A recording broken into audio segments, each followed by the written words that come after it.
Assalamualaikum warahmatullahi wabarakatuh. Nama saya Dimas Ridhoal Hamid dengan NIM 20104111091.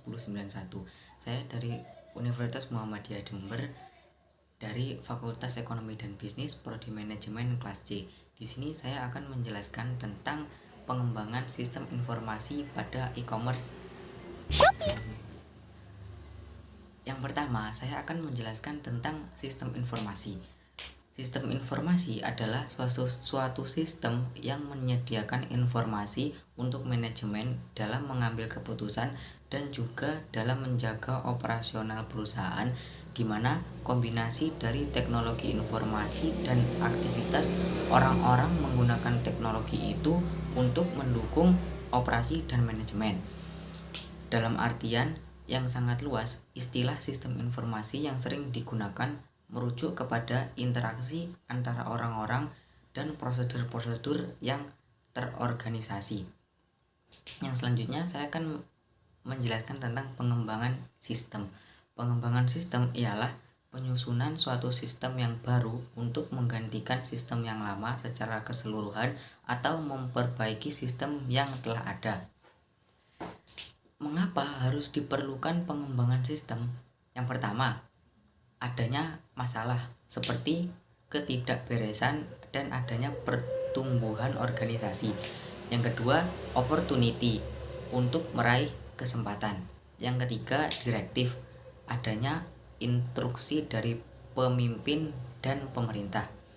Lalu dengan itu, pengembangan sistem mempunyai harapan yang baru yang disingkat PISES. Yang P pertama adalah performance, yang I information, E ekonomi, C control, I efisiensi, dan S service.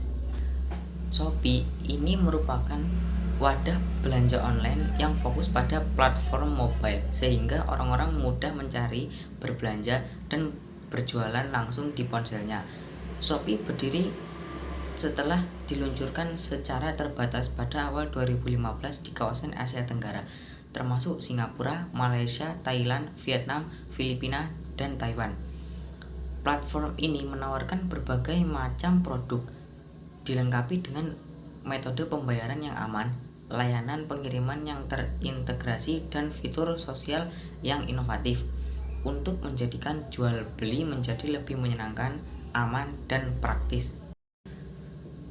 Penerapan sistem informasinya seperti yang ada di sebelah saya. Yang pertama, TPS Transaction Processing System. Yang kedua, MIS Management Information System. Yang ketiga, Decision Support System. Dan yang keempat, Executive Information System. TPS pada Shopee. Yang pertama, terdapat Customer Service, berfungsi sebagai resepsionis, sebagai Customer Relation Officer. Dan yang kedua ada penjual. Penjual ikut terlibat dalam proses transaksi yang ada. Yang kedua, penjual dapat memperbarui data dari produk-produk yang dijualnya. Yang ketiga ada pembeli. Pembeli ikut terlibat dalam proses transaksi yang ada. Pembeli dapat menanyakan hal-hal terkait dengan kejadian. Lalu yang ketiga, terdapat finansial, melakukan pengelolaan keuangan perusahaan, melakukan penginputan semua transaksi di keuangan. Dan yang terakhir ada quality control, memantau produk-produk yang dijual oleh seller, bertanggung jawab untuk memperoleh kualitas terbaik dalam produk dan jasa perusahaannya. Yang kedua, MIS Management Information System pada Shopee. Marketing Officer melakukan optimisasi Shopee di mesin pencari, melakukan optimasi di sosial media, bertugas membawa kemajuan dalam hal marketing untuk perusahaan.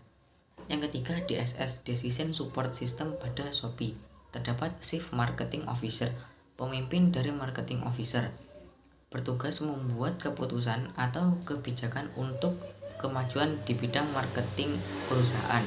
Dan yang keempat, terdapat Executive Information System pada Shopee, Chief Executive Officer, bertugas mengelola dan menganalisis segala aktivitas fungsional bisnis seperti operasional, sumber daya manusia, keuangan, dan pemasaran, membuat kebijakan prosedur dan standar pada perusahaan.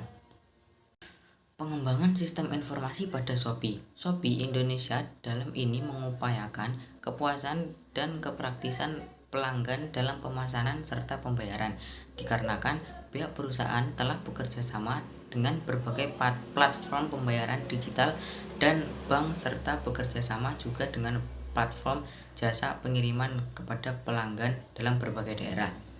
Hal ini tentunya merupakan pengembangan dalam sistem informasi manajemen pemasaran dengan memanfaatkan kecanggihan teknologi yang dipadukan dengan peluang pemasaran yang cukup besar, tentunya yang ada di Indonesia sendiri.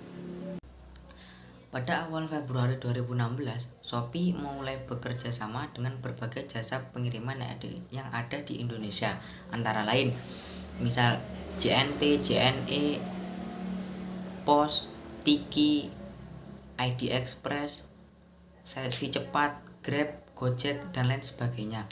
Maksud dari Shopee bekerja sama dengan mereka itu karena pihak Shopee ingin memfasilitasi pengguna Shopee dengan mengadakannya fitur gratis ongkir. Lalu, fitur yang disediakan Shopee yang kedua adalah fitur chat. Fitur ini sudah pasti digunakan oleh penjual maupun pembeli. Yang ketiga, fitur Shopee Seller Ads, yang dimana fitur ini membantu penjual dan pembeli mengatur bisnisnya. Dan yang terakhir, selain bekerja sama dengan bank yang ada di Indonesia, Shopee juga bekerja sama dengan Alfamart dan Indomaret, di mana hal tersebut memudahkan pengguna Shopee dalam melakukan pembayaran. Selanjutnya, saya akan menjelaskan tentang flowchart Shopee. Yang pertama Anda harus lakukan adalah mendownload aplikasi Shopee itu sendiri. Selanjutnya, login pada aplikasi Shopee. Yang selanjutnya, memilih barang. Lalu setelah Anda memilih barang, Anda bisa melihat detail barang pada kolom deskripsi pada informasi barang itu. Selanjutnya, memasukkan barang tersebut ke dalam keranjang. Setelah memasukkan barang, Anda bisa pilih tombol check out. Dan setelah Anda yakin untuk men-check out, lalu isikan nama Anda dan alamat tujuan Anda. Lalu pilih metode pembayaran, konfirmasi.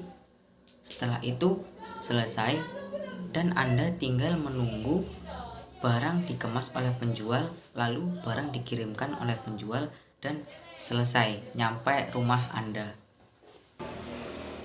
Selanjutnya saya akan menjelaskan tentang metodologi yang digunakan, dimulai dari pendekatan struktur.